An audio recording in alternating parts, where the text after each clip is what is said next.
Hello, and welcome to another episode of Chuchu Reviews, the show where I take 4 random, unrelated albums and I stick them in a blender, and then I review them, I rate them, and I rank them. Simplicity achieved.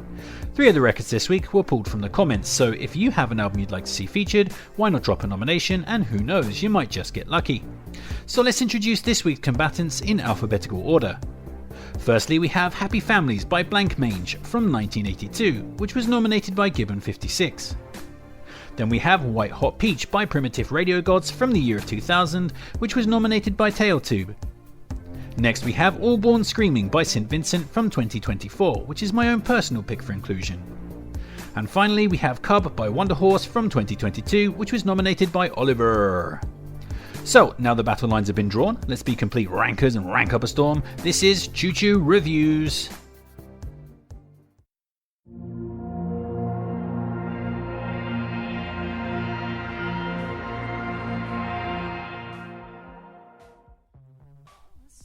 Coming in last place this week we have All Born Screaming by the art rock goddess St. Vincent, which is her 7th LP from just a few months ago in April 2024. And this LP is notable for St. Vincent picking up the producer reins herself, thus giving her full control over the creative process. But the question is, has the change resulted in an upswing in quality? And the answer is a bit of a frustrating one, to be honest. All Born Screaming is almost a great LP. The first 6 songs on the record are pretty darn good, and also have a well-worked, dark-hued sense of cohesion. Reckless follows the opener Hell Is Near in the same dark, slow burn vein, its stark piano dirge exploding at the close into a violent wash of distorted synths. Lead single Broken Man is gnarly with its pulsing groove and amplified bursts of bass-heavy guitar. Flea has another cool groove, with Annie Clark's flighty vocals weaving around a shifting proggy structure that features some nice twinkling guitar lines. Big Time Nothing is great with its slick funk stylings and tree trunk thick creaking bass synth. While Violent Times is a beautiful sweeping ballad that really sounds like it should be the opening credits songs for a Pierce Brosnan era James Bond movie, recalling elements of The World Is Not Enough by Garbage and GoldenEye by Tina Turner, which obviously makes it a badass track by default. So far so good, but then the album suddenly goes off the rails in a pretty spectacular fashion, delivering 3 back-to-back songs that are very dull, instantly taking their place among St. Vincent's very worst album tracks and completely halting the momentum and consistency of the record. The Powers Out is a hookless dirge that has no discernible sense of melody, while Sweetest Fruit and So Many Planets both have fractured, jumbled compositions that don't come together in a satisfying way, despite the odd promising flash of interesting guitar work. Thankfully, the album's closer and title track, All Born Screaming, does right the ship somewhat with a last-second blast of operatic epicness, but it's still not quite enough to paper over the cracks that have suddenly appeared in the whole.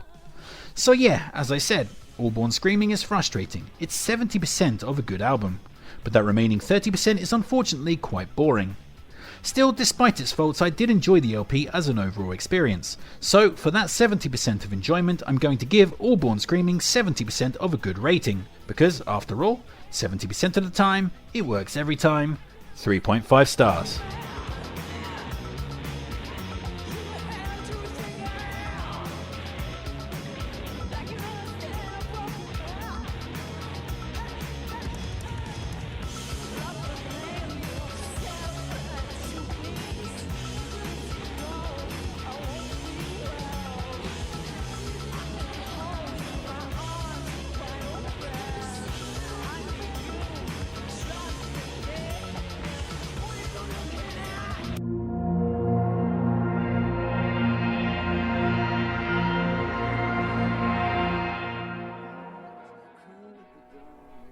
Next up we have Cub, which was the debut LP by the British indie outfit Wunderhorse from 2022.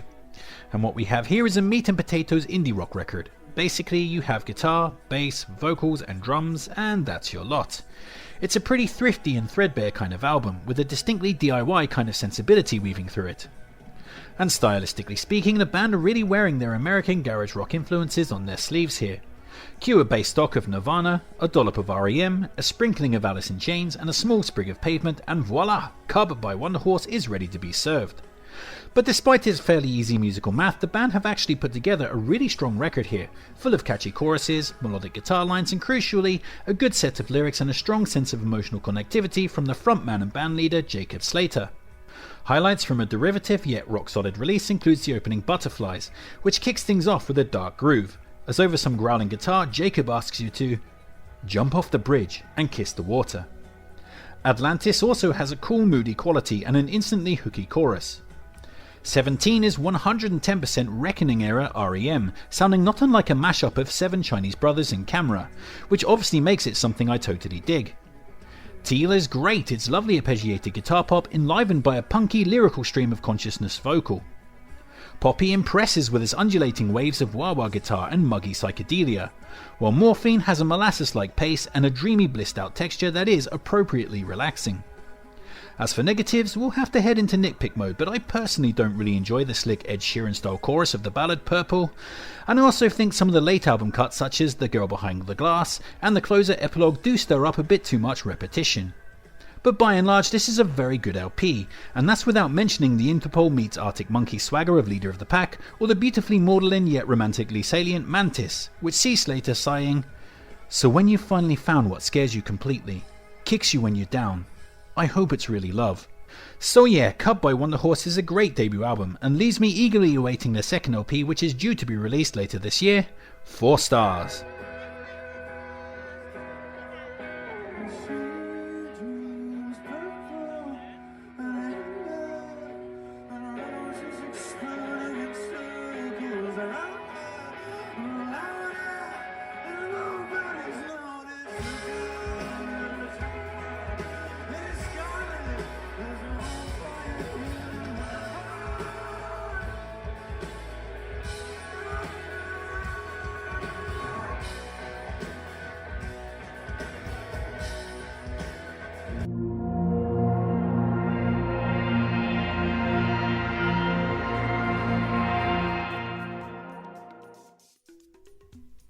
Next up we have Happy Families by Blancmange from 1982, which was the new wave pop duo's debut LP.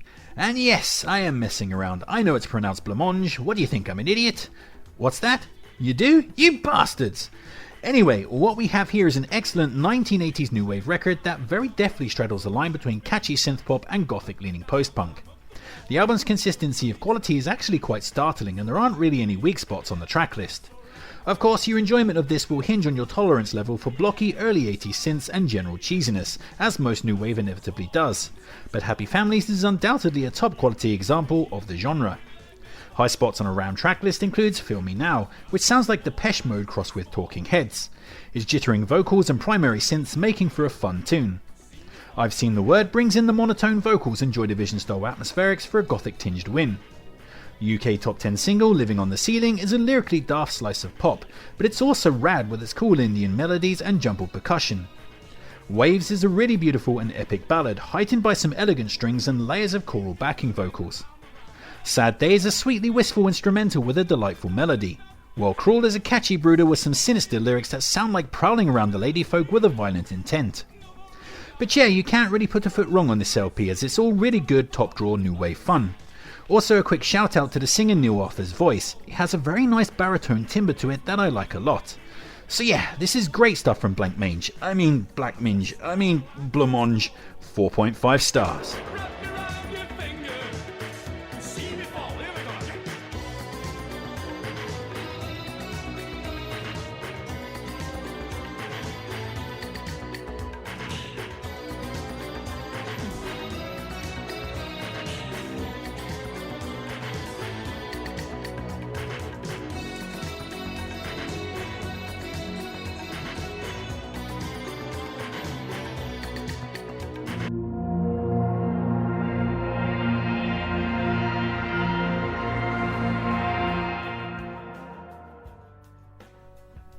So, the Chuchu Review's gold medal this week is going to go to White Hot Peach by the American alt-rock band Primitive Radio Gods from the year of 2000, which was the band's second LP.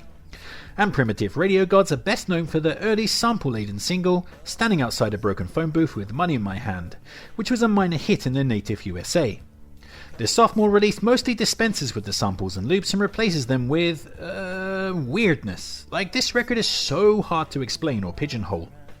One of the reasons for that is one of the album's biggest plus points, which is its variety. There's a vast smorgasbord of different things going on here. From the Steely Dan style smooth jazz fusion of Ghost of a Chance with this enjoyably warm bass line, to the FM radio ballad Fading Out, which really reminds me of vintage Third Eye Blind, to the hip-hop vocals, rattling guitars and pastoral flutes of Gotta Know Now, it's all really diverse and unexpected stuff. Yet the album manages to also be incredibly cohesive, especially as the second half of the record gets progressively more ambient, laid back and emotionally charged.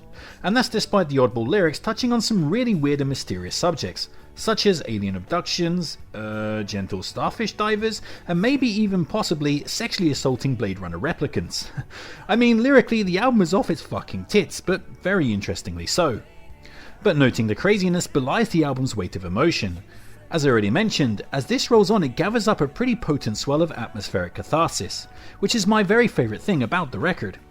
And by the time you get to the laid back grooves of Motor of Joy and the closing ambient instrumental, Whatever Wakes McCool, you're surfing on soul purifying levels of cathartic waves. I mean, it's awesome. Other highlights from a record I've come to totally dig includes Blood from a Beating Heart, which is a steady atmospheric lyrical dirge that has an alluring darkness creeping in all around the edges. Devil's Triangle is a mechanical thrashing rocker that somehow sounds exactly like The Vines, which is a band that wouldn't come into the spotlight until a few years after this.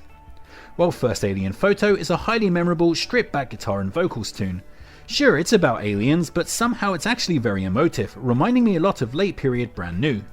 So yeah, unexpectedly, I really love this record. I think it's fantastic from start to finish, and I can see myself coming back to this many times in the future. 5 stars.